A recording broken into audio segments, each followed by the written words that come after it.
Everyone to Class Rebels mini class on negotiating your equity compensation. We have built you guys a brand new 8-hour class. We're going live with the full class in 2 weeks, March 14th to 17th. It's as usual, 8 hours, $99. And the goal of negotiating your equity comp, the full class, is to teach you how to negotiate life-changing equity grants. It's something that you can use for your whole life, whether it's as an employee, as a consultant as well. And I've really benefited from it, and I hope you guys will as well. So that's the goal of the full course. But the goal of today is to really set some foundations, teach you guys 5 things to get you guys 5 years ahead on what you know about equity compensation. We really are just scratching the surface. But I think you're going to leave today in the hour taking away some pretty valuable stuff. A couple of words about Class Rebel. We are a modern education company, and our mission is to make education a public good, available to all and affordable to all.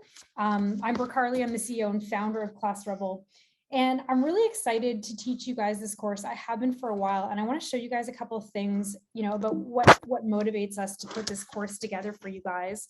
I don't know if you guys are big readers on the Wall Street Journal or Bloomberg, but they've been touching on something that I've seen for a really long time that I want to show you. Now, we all know that there's been, there's gender bias, and there's gender bias and there's race bias when it comes to the wage gap.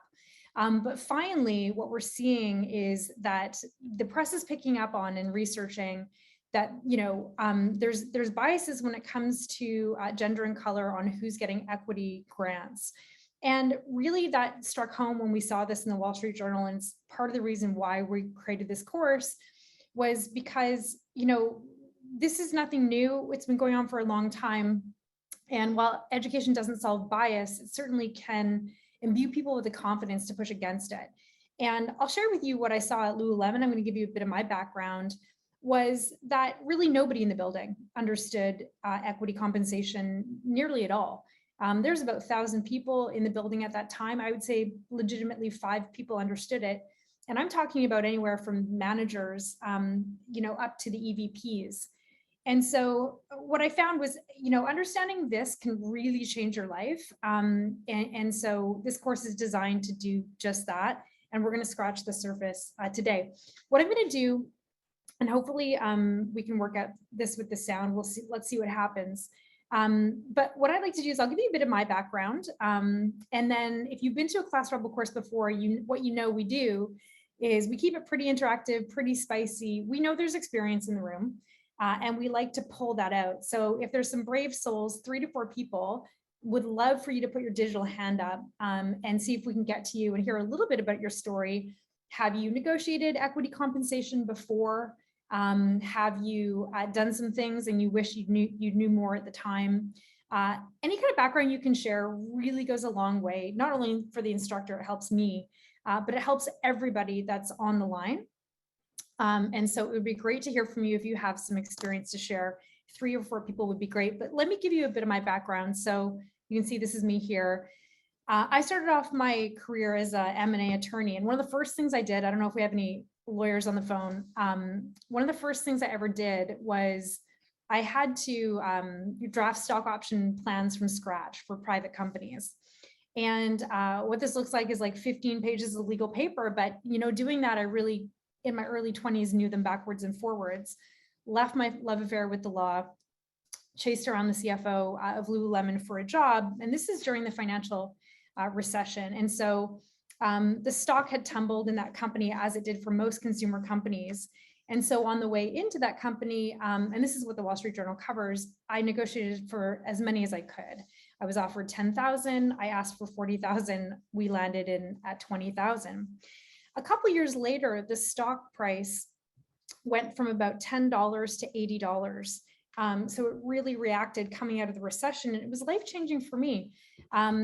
And I think other people there as well. And what that led to, and I'm going to share more with you on why this matters, we're going to talk about it, was what it led to was investments in startup companies like here Native Shoes. I'm the 3rd largest shareholder here, some real estate as well. We're going to talk about why these details even matter. and then ultimately starting my own company. And so I share this with you, drafting stock options for private companies, negotiating in public companies, as well as uh, taking equity as a consultant in Live Kindly, which was acquired. I shared this experience with you because I've seen this not just from a lawyer's point of view, but really being in the game, negotiating for it, and having exits. And I really think this is a skill set you can use for your entire career. And so I want to share that experience with you. I see we have a couple of attendees up. Amy, I'm going to come to you. I have you allowed to talk, so I'm like really hoping I can hear you. But I would love to get a bit of your background. Amy, you're on talking permitted. Are you there? I am. Hi, Brooke. How are you?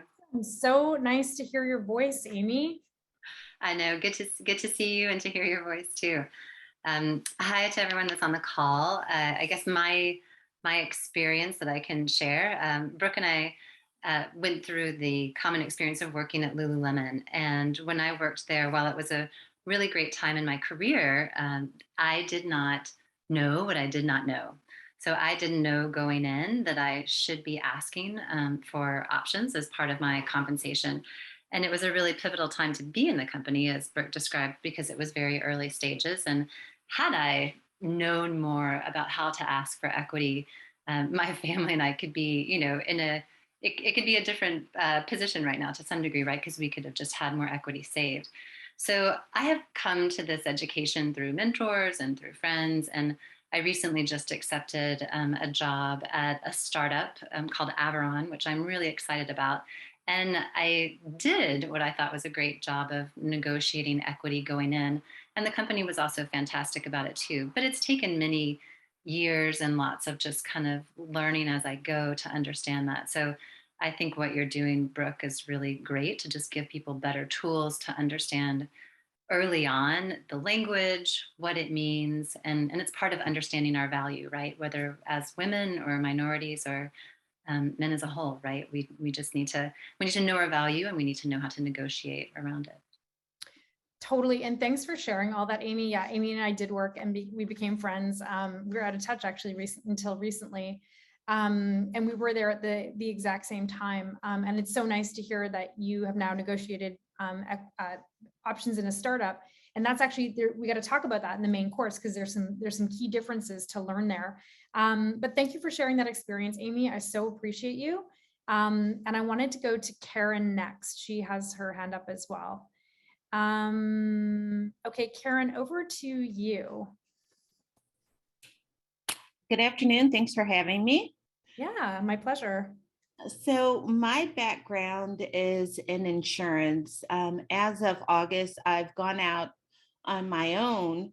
My company, Masterly Mutual, focuses on influencers and entrepreneurs, making sure that they're comfortable making a life insurance purchase by having easy conversations.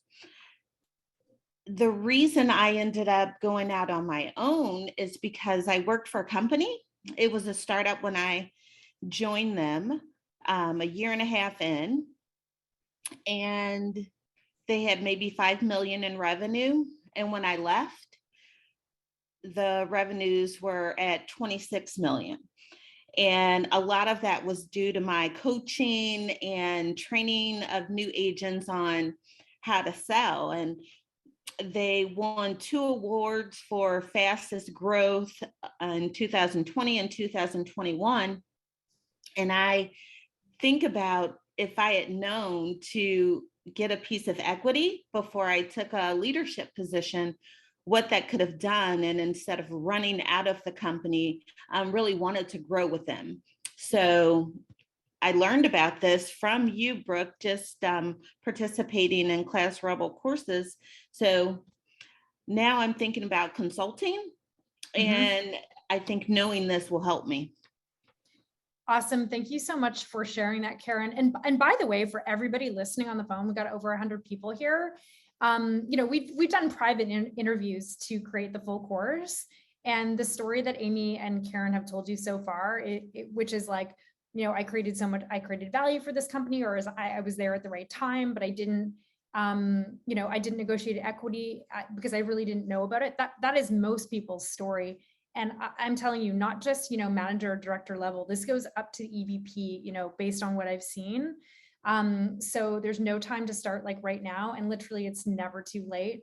Whether you are, you know, going in as an employee or you're done, you know, working for other people and you're consulting, you can use this skill set that we're going to cover for your whole life. So it's actually not too late. We're going to take intros from Kasim and then Renee, and then we're going to get into the class. But thank you guys so much for being so generous and sharing. I mean, I love to hear it, and we're gonna fix all this for you going forward. Kasim, over to you. Asked to unmute. Yeah. Yeah. Can you hear me, Brooke? Yeah. Nice to see you. Yeah. Hey, I was just on your other course, Angel Investor course, a few weeks ago. I remember you. Yeah. So I've been involved with startups. I'm a physician. I left my practice in November, and I've been involved in startups, medtech startups for the last 2 years as far as advisor. Recently started consulting. I'm a part of an angel investor group, and that's where Brooke's course came up. And I honestly, Brooke, it was a great course. I've been telling other people about it. I've been telling other founders about it. And it's surprising how many founders don't know anything about this stuff. But I'm actually looking into full-time opportunities with startups. So I would love to know how to negotiate my equity in those. I know they vest over 4 years with a 1-year cliff, but would love to know the techniques to get the most bang for the buck as far as you know, getting equity. Totally. Thank you so much for sharing that. Yeah, Kasim, I totally remember you from Angels 101. We're going to have some questions today. I'm going to be asking you guys questions that I know that you in particular know the answer to, having taken Angels 101. So don't be shy to pop in with the answer. Thank you for being here, and thank you for sharing that. Nice. Awesome to have you. And we're going to take one more from Renee. Over to you, Renee. Go for it. Hi, Brooke. I'm coming from a different perspective. I'm actually just found out about you folks. I'm in Alberta, Canada. So just started, this is my first course that I'm auditing. I've watched a few of your other videos.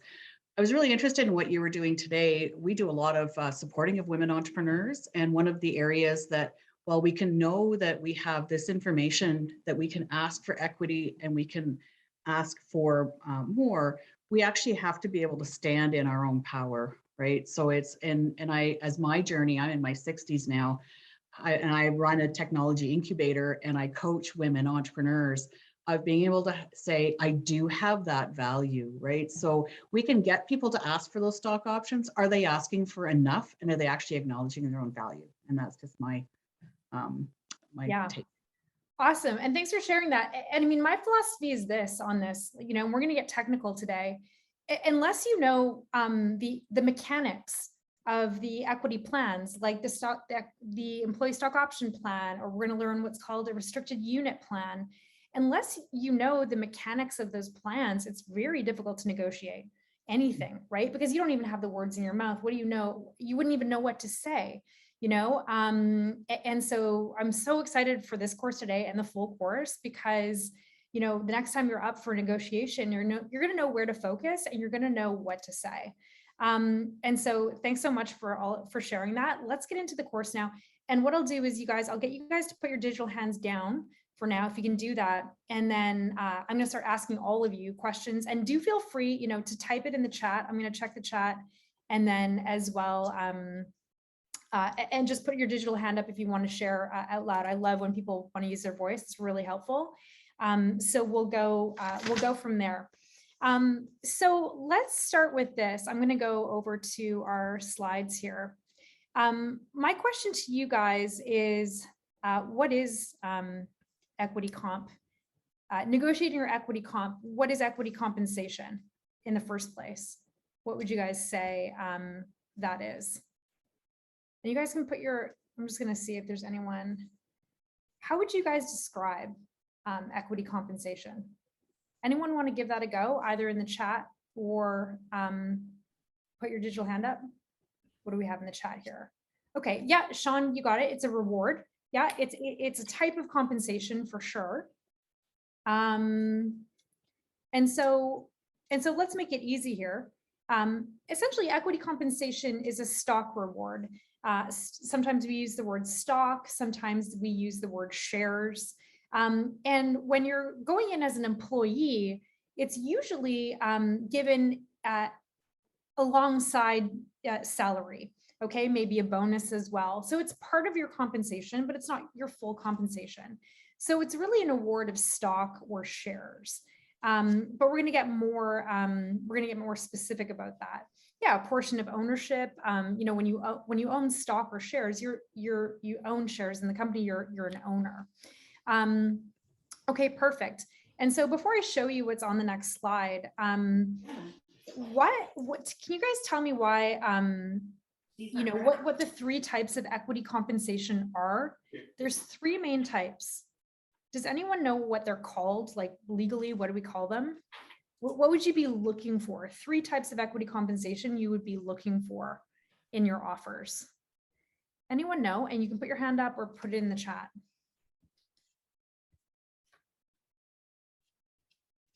Anyone know? Three types of equity compensation that you can see in an offer of employment and consulting for equity.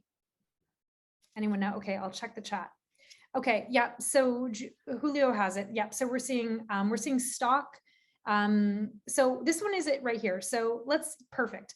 RSUs, options, and ESPP. So employee stock option plans, restricted share units, and employee share purchase plans. You're going to see us refer these as like ESOP, RSU, employee share purchase plans, ESPP. Those are the three main ones. Someone in the chat said warrants. Now, I would love to hear more about that. I haven't seen that in compensation. I've seen warrants used around investment into a company, but I have not seen it with, you know, as compensation to employees or consultants. But I'm open to being corrected, Brooke. So Brooke Efron. So if we could I'd love to chat with you offline if you've seen it in the context of employment or consulting for equity, you know, outside of warrants, you know, in investment. So let's take a look at these three. Perfect. Are you on lunch? Yeah. Sorry, I'm going to mute you, Karen. Okay, so what is equity comp? It's an award really of shares or stock, we could call it. Three types you're going to see as an employee or consultant: employee stock option plans, RSUs, employee share purchase plans. All of them work differently. I want to ask you guys, you know, if I tell you there's at least 5 reasons I can think of that a company gives this type of compensation, usually alongside a salary and maybe even a bonus, what do you think 5 reasons are that companies do this? Why do you think they're interested in doing this? And you guys can put your hand up or put it in the chat. And by the way, if you guys have questions or anything you want to comment, you want to put your hand up, like I'll come to you, I'll see your hand up and you can chat. Okay, so people are saying, okay, so my question to you guys is why would companies even give this kind of equity compensation? Really interesting stuff. Okay, so we're seeing Dominic Blaine, they don't have the cash money up front, right? Cash conservation, especially in startups, is a reason why they give equity comp.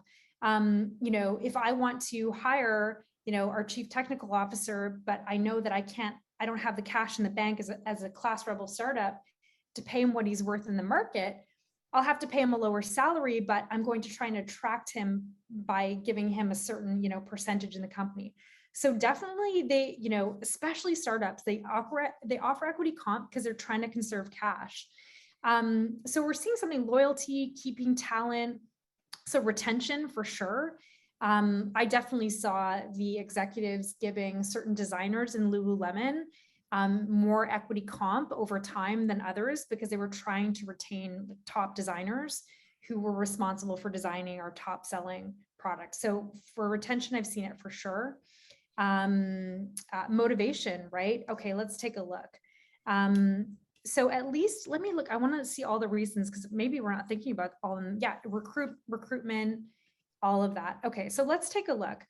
Competing for talent, you know, definitely it's such everything you guys read everywhere right now is that there's such a hot market for labor and talent, especially for knowledge workers. So you guys have such a leg up to negotiate right now for more equity than you're originally being offered, or even if you weren't offered at all. Motivation for sure gives the staff a sense of ownership in what they're building, also incents everybody to really meet or exceed performance targets. especially in public companies. You know, it shows up in the quarterly earnings and the stock, you know, pretty quickly. We talked about cash management. Let me just, okay. We talked about, you know, cash retention, and then we talked about retention of, you know, certain really important high performing employees. So those are the reasons they would do it. There's probably more that we haven't thought of, but these are the main reasons. Here's a question to you guys, and I think, you know, when we had 4 intros, I heard one of them come out a few times. My question for you next is this: why is equity compensation so important? Why should this matter to you so much? When you're going into a startup, when you're going into a public company, why should it matter to you so much that you should be getting a hold of equity compensation? What do you guys think? Okay, future value. Okay. Let me just check if there's anyone with their hands up. I don't see anybody.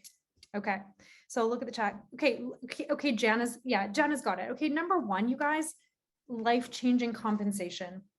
We're going to take a look at an offer today on the whole, and how I want you to think about living versus life-changing. You know, I will share with you that, you know, a 30-minute negotiation going into Lululemon, 30 minutes, that's all it was, a little bit of back and forth. And nothing I did in my 6 years at Lululemon, work-wise, like everyday contribution-wise and wage-wise, compared at all to what that stock became worth when the company came out of the recession. So, you know, a 30-minute negotiation, if you know what you're doing, can just a few years later lead to a life-changing outcome. And the freedom this can give you, you know, can affect your family and your whole life, right? In terms of how you want to, you know, spend your time. You want to quit that job with the boss that you hate, right? Or you want to spend more time with your family, or you want to create a company from scratch, or spend more time being creative, or you know, pay off that student loan, or pay off, you know, your mortgage, whatever it is. It can just give you so much freedom. And I'm telling you, a 30-minute conversation going into a relationship, whether it's consulting or employment, can change your life and be totally, you know, what you do there, so long as you know, do your job properly, what you do there is almost irrelevant so long as you keep your job. It's that 30-minute negotiation on the way in that can actually change everything for you. And we'll talk about how we're going to do that. The other thing, you know, the reason why I think it matters so much is when you do have that outcome, and over time, you know, you maybe not on your first one, but you know, you keep doing this over the lifetime of your career, and you will hit it once. You know, when you have that chunk of change, it now qualifies you for new investment categories. And so one thing I shared with you on the way into this course today was, what did I do with that amount that I got from Lululemon? Well, I invested privately in a startup called Native Shoes, which was bankrupt 10 years ago, #1 selling kids shoe on Zappos today. And what you have to be, in many cases, to invest in these private startups today is what's called an accredited investor. You have to have a certain net worth. And so now all of a sudden you're qualified to now invest in private startups in a way that you weren't before, and that leads to more wealth. The other thing it can do with a chunk of change is qualify you for real estate, right? Real estate's a great investment in most cases, whether it's an actual home that you live in or it's a rental property. You often need a certain chunk of change down, right, to even get access to that asset class. And so it's not just, you know, life-changing and you don't have to work as much, or you can choose, you know, how you spend your time. You now get access to other asset classes that you didn't have before. So you can make that money work for you in more diversified ways. So I want to share with you, it's not just about, you know, living the life that you want every day and waking up and doing what you want with your time. It's also, you can put that money to work again in different ways. And that's so, you know, so important. What do we see here? Yeah. Why should it matter to you? Also, you want to feel part of something in a meaningful way. You want to feel part of, you know, what you're building every day, for sure. I think we should have that down. Nigel, can you take notes? I think we got to add that. You know, because it's increasingly difficult to be compensated fairly in this market. Isabella, I love your point. The thing with stock the thing with any market, the real estate market, the stock market, even private company shares, is that if you get a hold of these, you make the right decision to invest, or you do a great negotiation, those markets do not care, right? The Lululemon market, the market for Lululemon stock did not care that I was a woman, didn't care that maybe I was too young to have a hold of these, or, what color, it doesn't matter. You're going to get paid dollar for dollar. And so to me, I see the markets as far more of a meritocracy than the job market. The job market is one place to make money, trading time for money. It's one place. It's the least equitable place to make money I've ever seen. And so if you can be in, the public markets or the private markets, have stock in companies, private companies, public companies, it's just much more meritocratic. Those markets simply do not care who you are. You make a right decision, you're going to get paid, and you're going to get paid well. Okay, wonderful, you guys. I love the answers to this. Okay, I wanted to show you a framework, for thinking. When you're going in as an employee, let's say there's, your living components of your offer, and then what we call life changing. And so, of course, there's going to be a salary, a bonus, some benefits as well. And this is what most people do focus on in a negotiation, because we all understand money and trading time for money and the concept of a salary. It's a very easy concept. What most people do, though, is they really completely ignore this part of it.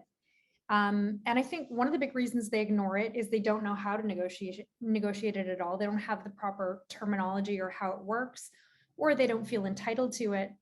And so, when you go into, say, a public company, say you're an employee of Uber, they might start off with an offer that doesn't even include equity, which in my view would be insane, right? So to even start off by asking for it, the fact that you make sure that it's there, that's step one, and then we'll get into the mechanics of it. But, negotiating, $5,000, $10,000, even $30,000 more on a salary per year might make you a bit more comfortable. I get it. But it's never going to change your life. And so what we really talk about in this course is focusing here. So this is an actual offer from Microsoft. And what I want to point out here is, we've got our cash compensation. Everyone understands this. Base salaries, she's got a signing bonus, annual bonus. And then she's got a whole bunch of benefits that Microsoft offers. It's actually quite generous. But right here, you see the employee stock option plan, which is even more important than negotiating your equity stock purchase plan. This right here, these are RSUs, are going to be what's the most critical to focus on. So you may get, this big detailed offer, and what we're meant to teach you in this course is we want you to zoom in right here. Okay, this is the most important part of the offer, and we don't want you to spend time negotiating $5,000 more or $10,000 more on a salary when you could be negotiating 20,000 in options versus 10.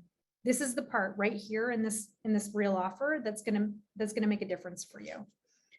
So just learning, how to focus in on the part that's the most important, and we're going to talk about how to maximize that right there.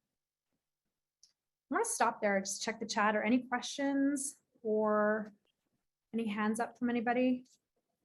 Feel free to jump in with your questions or contributions as we are going. Okay. Oops, let me just clear this and we'll keep going. Okay. So let's go back here for a second. Here's something that we need to learn. So what we said was, we know now that there's 3 types of equity compensation: the ESOP, the employee stock option plan, the restricted stock unit plan, and the employee share purchase plan. The way that we set up the 8-hour course is we basically, we start with this one, and this is where we're going to focus today, because it sets the foundations for everything else. Once we learn the mechanics of the employee stock option plan, we're going to feel much more comfortable learning the RSU and the ESPP, because they're really derivatives of the employee stock option plan. And we want to start with public companies first. So today we're going to do a little bit here, but big picture, you guys, what I want you to see here is that in the main course, because throughout your career, you could be incoming as an employee in a public company, right? Like Amy was at Lululemon. Now she's incoming at a private company, a private startup, right? There are going to be some key differences. First of all, you rarely see employee stock option, you rarely see the ESPP in private companies. You only see these two typically. And they actually operate differently in private companies than they do public companies. And we have to talk about that. Same with consulting. They don't normally offer ESPP to consultants. It's usually ESOP or RSU. So big picture, how we want you to come out of the full course is that you could navigate your way in as an employee into a public company for all three of these equity comp types, or you could navigate your way in for a great grant on a private company, ESOP or RSU, or you could just consult for equity and you can navigate that conversation. But I want to point out today, in the limited time we have, we're actually only scratching the surface on the ESOP for a public company because it's really foundational and it's everything else is really derivative of that. Let me check the chat on, okay, how do you assess risk and stage of company? Meaning when you need to lean in more equity versus salary? Well, it's great. It's a great question. In a public company, well, that's a great segue actually, Priya, to what I want to ask next. And Kasim, I don't know if you're still there. Anyone can answer this question, but I know Kasim knows the answer. There's two main shareholder protections that people who own stock shares in public companies get that private companies don't get. And so Kasim, I think you can talk, you have your hand up. So what shareholder protections investors get, but also, option holders get, the public gets in public companies that you don't get in private companies? Kasim, go ahead.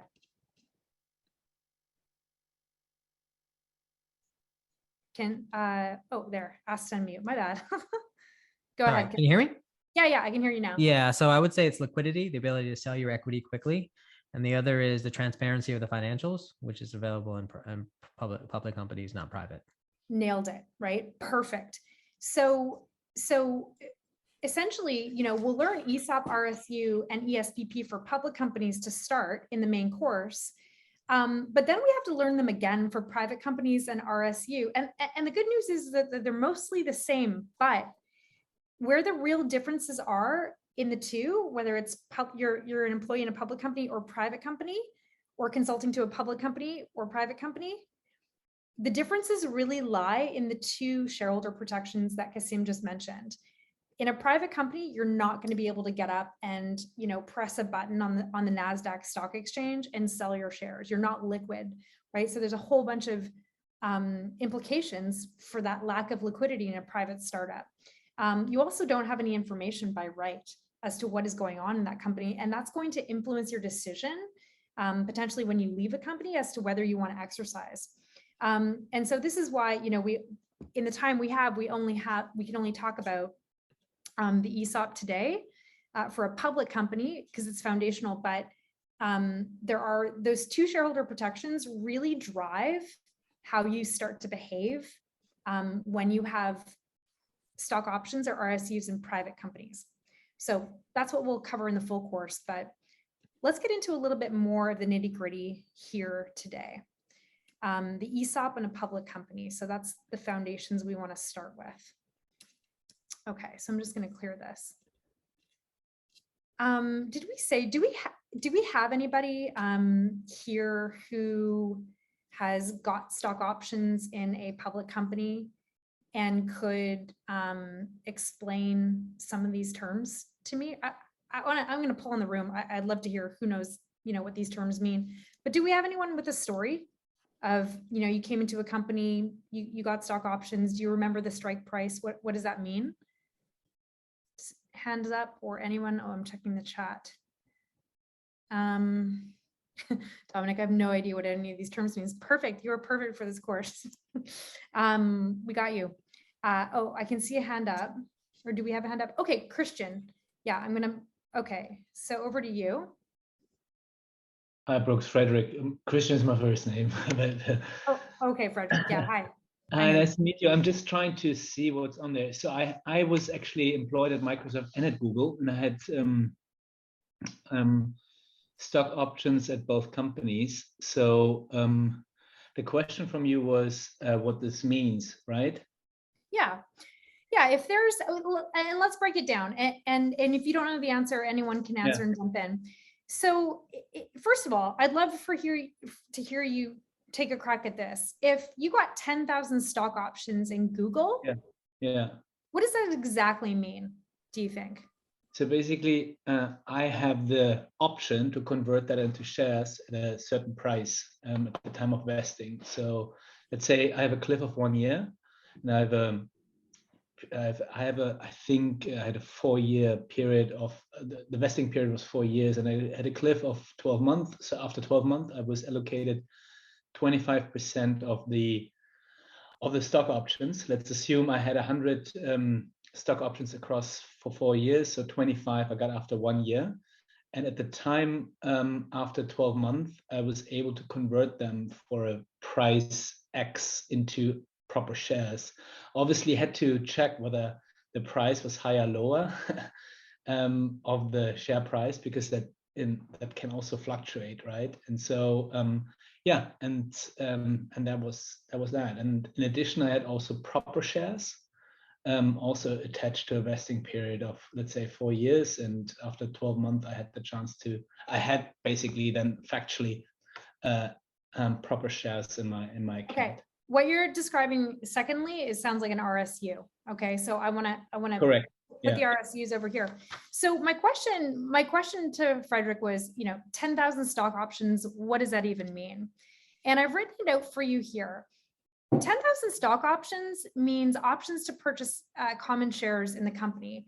It means while you're fully employed with the company, and when vested, and within the term, you can exercise your right to purchase 10,000 common shares at a fixed price. Okay, so really what I'm showing you here is this option, this 10,000 stock option grant, is very much dependent on you working at the company for a period of time. You have to be fully employed. And I want to, okay, so let me take this next. Okay, so next thing I want to talk about is like, what does it mean to be offered 10,000 stock options at a strike price of $10, let's say? And Frederick, do you have your hand up? What does it mean that you have 10,000 stock options that with a strike price of $10? What does that mean? Go ahead. I can convert them at a price of 10. So after 12 months, after I pass the cliff, I obviously check, what the strike price is. If it's now lower than 10, it's probably not such a good deal anymore for me. Then I probably will wait for a little bit until I execute them. If it's higher, it's a good deal for me. Okay. And I would execute them. So what you're starting to talk about, that higher or lower, you're starting to talk about in the money, out of the money. So what it means to have if Frederick got 10,000 stock options at a strike price of $10, what it basically means is that over time, over a very specific time period we're going to talk about, so long as Frederick keeps working at the company, doing his thing, he's going to get, a chunk after chunk of these rights to purchase common shares. Okay. And no matter how high the price goes in the market, let's say this is Google, back in the day, and the price goes to $80 in the market. Frederick, because of this equity grant, he gets to buy them at 10. And if he wants, sell them that day at 80, right? So he's getting what's called a spread. The idea is basically a stock option grant to you as an employee going into a public company basically says, Karen, Amy, Kasim, we are going to give you the rights to buy these shares at a contractually held low price. No matter how well we do, and the market rewards us with like a $20 stock, a $30 stock, a $40 stock, you get to buy them at $10. It's incredibly valuable. going into Lululemon in 2009, when the stock price was the lowest it has ever been at $10 was my strike price.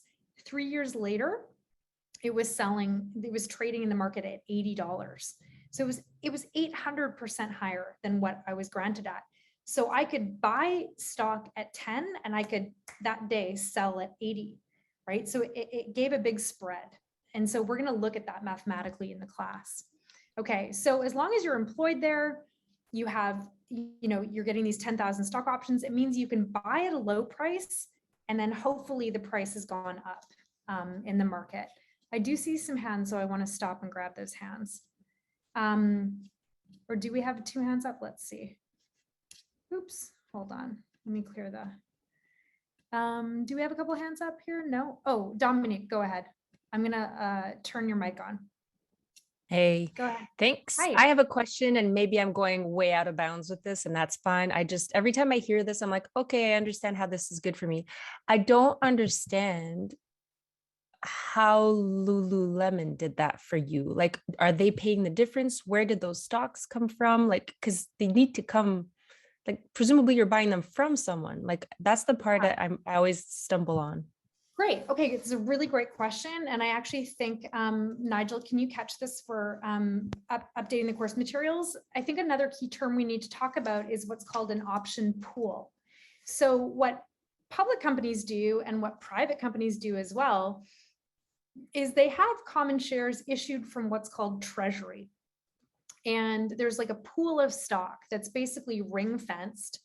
And it is really created to attract new employees to Lululemon like me, right? So those shares basically get issued from treasury. They sort of get issued out of nowhere. They're made up by the lawyers and they're made into a pool and put aside. And there's like a really certain number of them that get put aside. And so that's how it works. So there's this pool that's designated and executives that are hiring on their teams get allocated an amount that they can give to employees.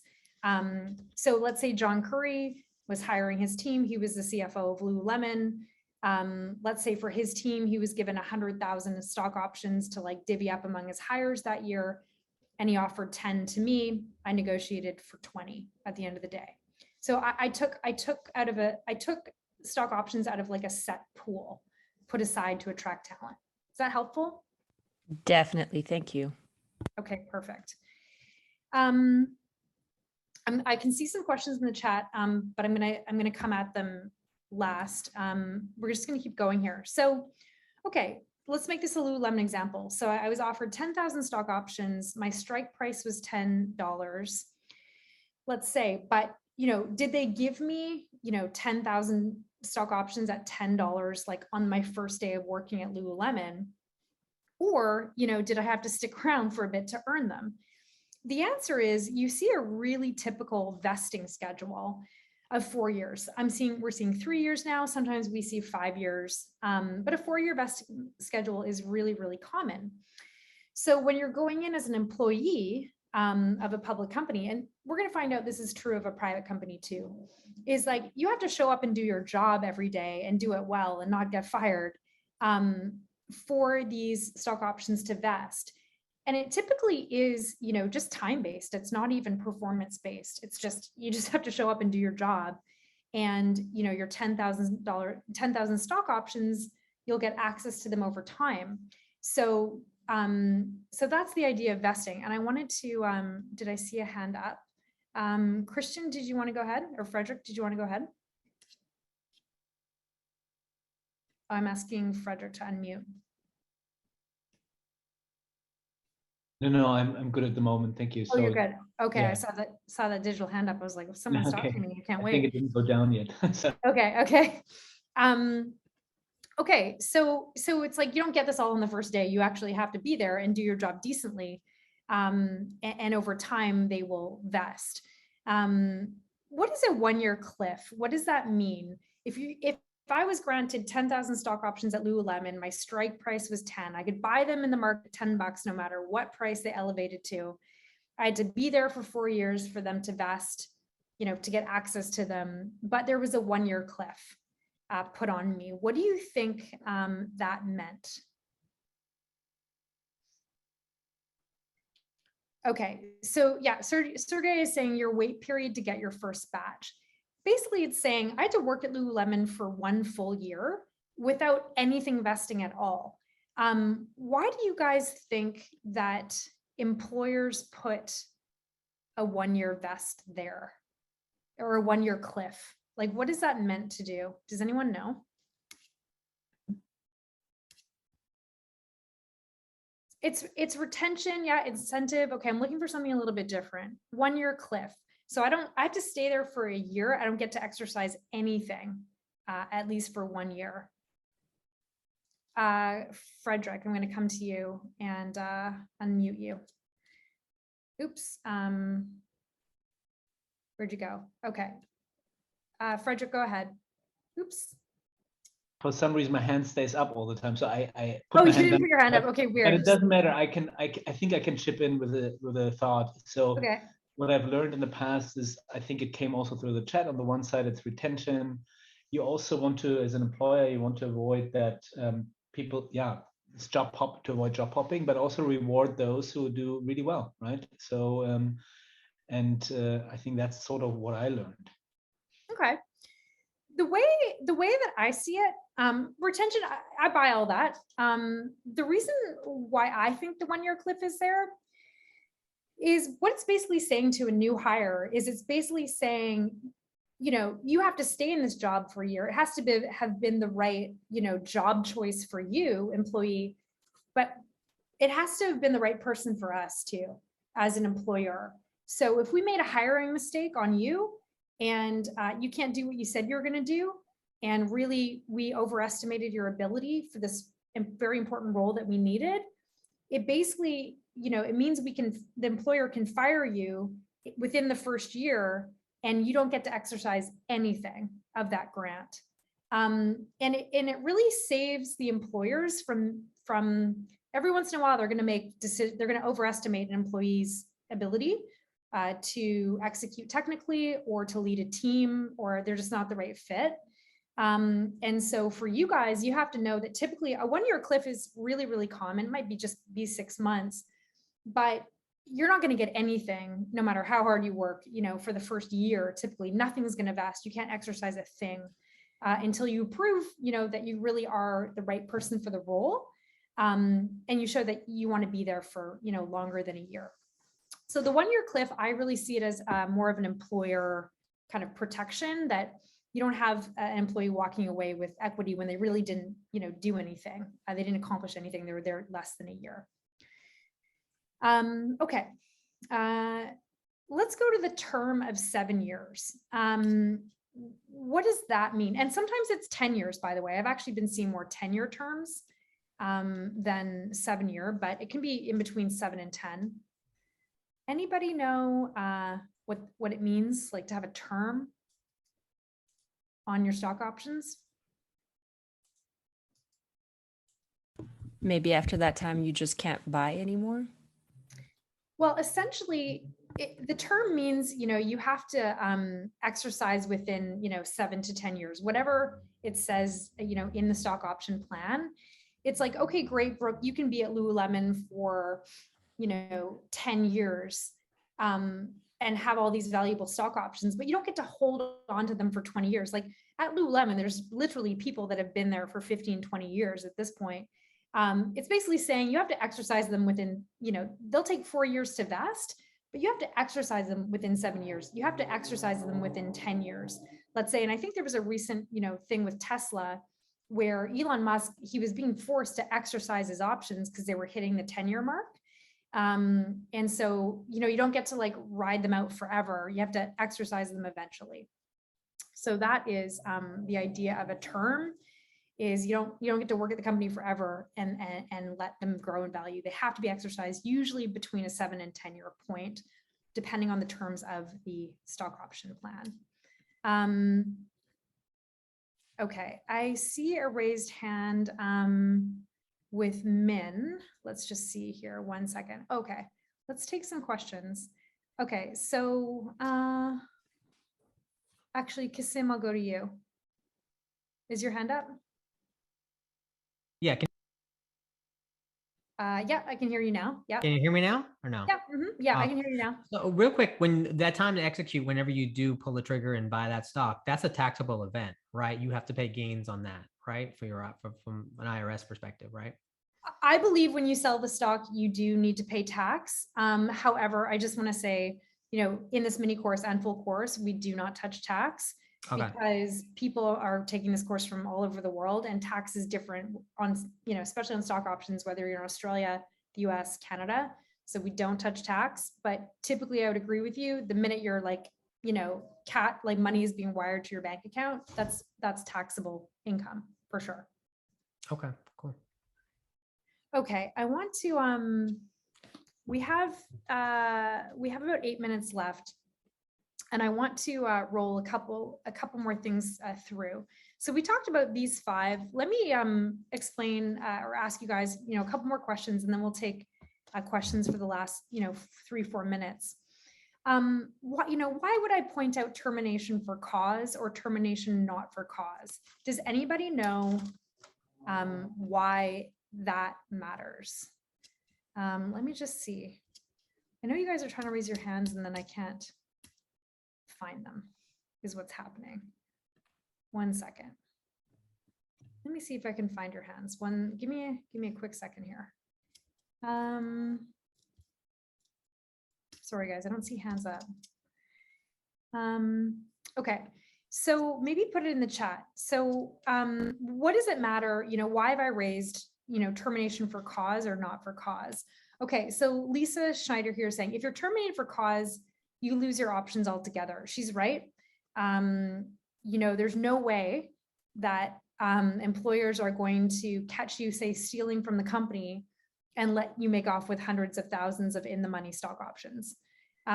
So if you're found to be, doing something wrong and you are terminated at the company for cause, and you have, millions of stock options you haven't exercised yet, it's over for you. You won't, they'll be immediately canceled, not vesting. However, if you're terminated not for cause, which means you quit to pursue a better opportunity, or you just were made redundant and laid off, typically you have about 90 days after your termination period to still exercise whatever is vested.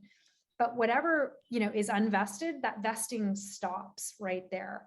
And so we get far more into this whole, termination not for cause. When you quit or you're made redundant, what happens to your vesting and like your chance to kind of exercise and take money off the table. We'll get way more into that in the full course. I want to ask anybody if they know what a blackout period is. And we're specifically talking about a public company right now. Anybody know what a blackout period is? Anyone at Lululemon with me would have, okay, blackout is linked to earnings call. Yep, she's right. Yeah, when you can't trade, you can't sell. Yeah, okay, you can't buy or sell. Okay, can't exercise. Perfect. You guys are on track for this. So a blackout period applies to a lot of employees in the company that are considered senior enough that they have access to insider information that would affect the value of the stock. So for example, I worked for the CFO of Lululemon. I was definitely considered an insider. And so I was actually only allowed to exercise my options and start selling them for the 15-day period after the earnings call. And so once the information about the company was out to the market, that's when me and a whole bunch of other people in the company were allowed to trade. It was like this 15-day window. We couldn't just exercise whenever we saw the stock hit a number. We were actually, restricted from that because we were deemed to have insider information. But once the earnings call happened and everybody in the public had that information, then we didn't have any special information and we could trade. Does anyone, can anyone identify why a blackout period can be so tough, for exercising your options, like reasons why you would want to get around a situation like that? You can put it in the chat because for some reason, don't know if I can see people's hands anymore. Or try and put up your hand. Let's see if someone can do it. Do you guys know, why it's, like, give me a situation where you hold stock options, you're in a blackout period and you want to trade during a blackout period and you can't.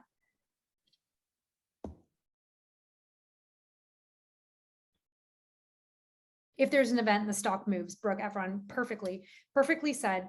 And so what can happen is you're in the middle of a quarter, let's say, and the information's not out there and the stock hits $80, right?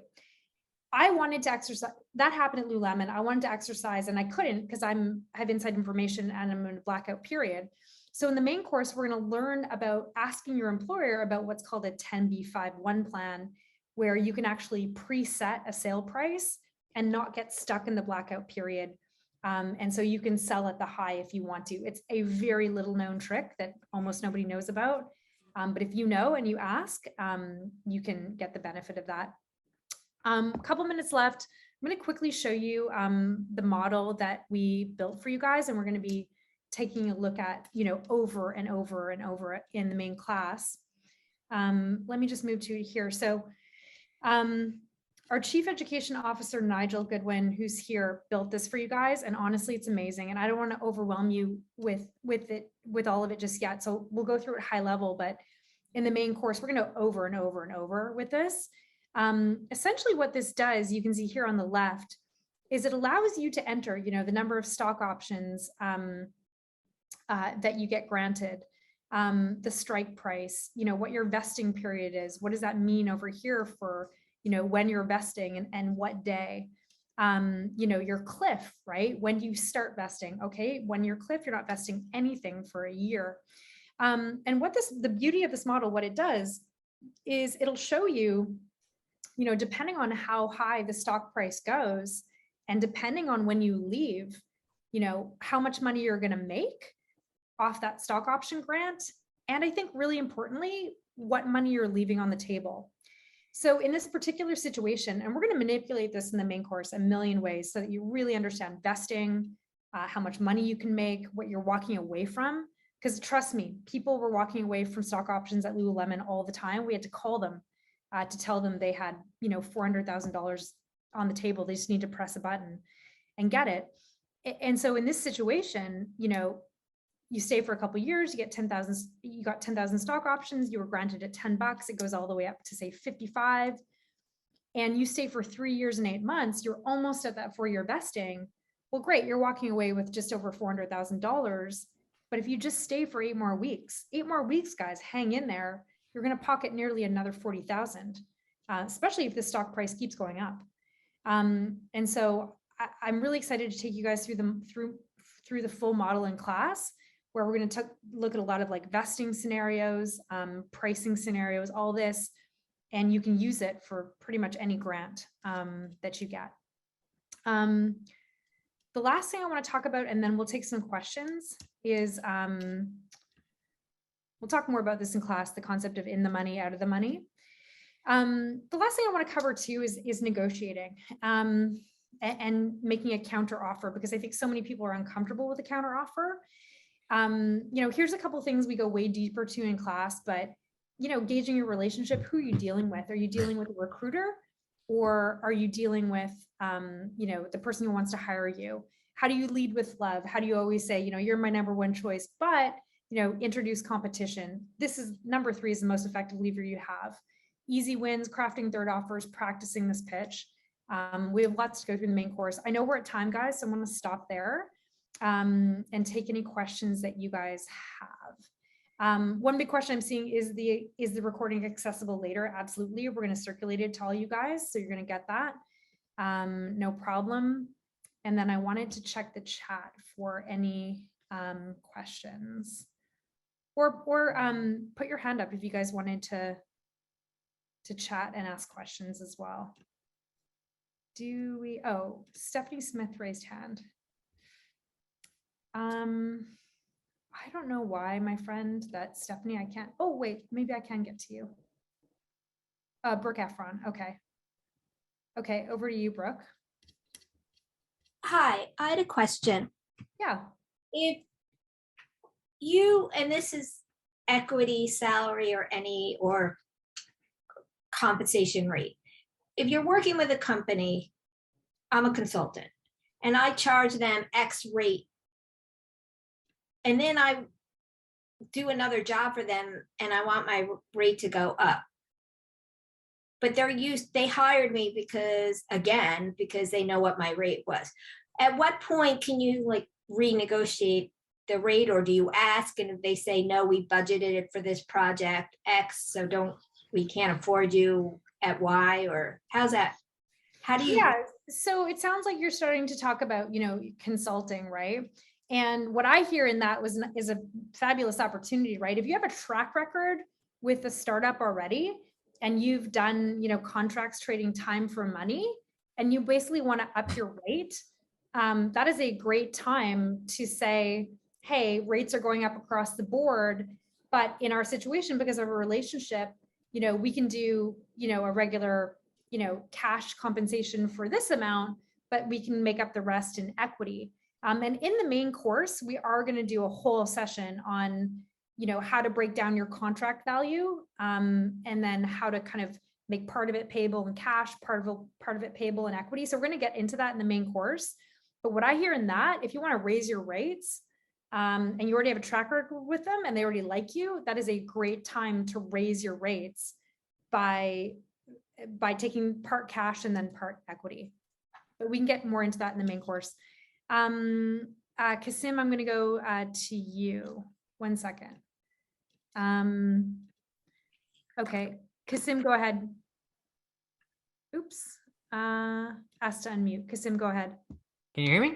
Yeah, I can hear you. Yeah, so I'm just curious. We're talking in terms of shares, right? But should we be considering the value of those shares, say, as the last capital valuation of the company, or should we consider it like as part of percentage, like 10,000 shares gets me 5% of the company, or we should be just? I mean, is there another way to think about it? It's a great question, Kasim. I like to think about it more like this. I wasn't even given 0.00001% of Lululemon. Okay, I really wasn't. But those stock options became life-changing. And so it is much more about whether that company becomes valuable than what percentage of the company you have. But to draw some guidelines, I think going into a public company, you're going to get 0.000 nothing of the company in terms of percentage of the company. In a public company, it's grown and usually 10, 15 years old by now, still can become very valuable. Now for you, you're a physician, you may go into a startup as the chief medical officer. And then for you, if you were going into a startup and really kicking a startup off, with your particular background, I would be asking personally for, in the earliest days, if you're just kicking off the startup, Kasim, if you're getting paid a salary, and you're getting some stock options in the company, let's say, I would be, in your position, I'd be asking for at least 5%, at least. I would actually not say at least, I would say that would be the max. If you're, not taking as much risk as say a founder, because you're getting paid a salary, I'd say, a salary plus, stock options vesting into 5% of the company would be like a very healthy, fair offer. Okay, and 5% of the stock option pool, right? Not 5% of the whole company, right? Or both? No, 5% of the company. Okay, cool. Yeah. Well, thank you. Yeah, my pleasure. Okay, let's take a look at some of this. And Nigel, do you mind just putting the link to the full course, in the chat if people want to take a look? I don't know if that's gone in there yet. Okay, guys. What if you're not employee consulting for a startup or a private company? Kasim, do you have another question? Your hand's back up. No, I don't. Oh, okay, weird. Okay, Yeah. Zoom's definitely being weird on me. Any other questions? I'll check the chat. You guys, if not, I hope we see you in the full class. We have so much to cover. And I think you're gonna learn a lot. Sergey, is there a situation where you have so much options, but not enough cash to exercise? What do people do in that situation? That situation, okay, great question. That situation, in my experience, is only applicable to private company setups. In public companies, what we're going to learn is you actually just get what's called the spread. You never have to be out of pocket. But in a private company situation, this is a real problem. And we're going to go deeper into, what you can do in class. And what you can do does include these new startups that have cropped up to basically give you a loan to exercise. And they're going to take, a percentage of your kind of winnings. Guys, we're over time. We're well over time. So join us in 2 weeks. The whole course is $99. That's it. It's pay once, attend forever. You can take the course as many times as you want. We hope to see you in class. Thank you for coming and spending all this time with us today. And we will see you hopefully in 2 weeks. Thanks, everybody. And if I'll just add one quick thing to that, Brooke. Yeah. A couple people have said they're not available on those specific dates. I should point out that if you register for the course, you actually can access a full recorded version and all of the supplementary materials on demand afterwards. So even if you can't attend all the sessions, or if you can attend a couple but not all of them, still register and you can still access everything. Okay, awesome, guys. We'll see you in class. Thanks for coming. Bye.